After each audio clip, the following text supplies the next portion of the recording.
Vizag city లాగా ఉంది sir. నీకు చెప్పాను సార్ ఫస్ట్లే. ఇంతకు ముందు అయితే కట్క సీకట్లోనే ఉండేవాళ్ళం సార్. ఇప్పుడు వైజాగ్ సిటీ కాడ వైజాగ్ సిటీ అయిపోయింది. వైజాగ్ సిటీ అయిపోయింది సార్.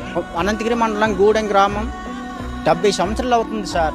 మా తాత, మా ముదో తాత, మా తండ్రుల కాడ నుంచి ఎవరు ఏ ఆఫీసర్లు, మండల ఆఫీసర్లు కాదు, ప్రెసిడెంట్లు కాదు, ఎవరు చేసుకోలేదు సార్.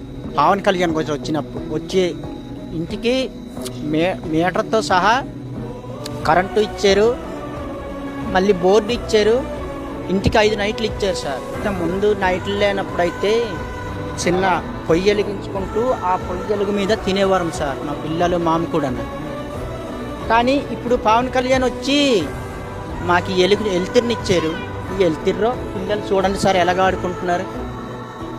పిల్లలు కూడా పవన్ కళ్యాణ్కి వందనం పెట్టుకుంటారు. గూడెం గ్రామస్తులకి ఎలుతురిని ఇచ్చినందుకు పవన్ కళ్యాణ్ గారు నువ్వే దేవుడు అని 4 చీకట్లో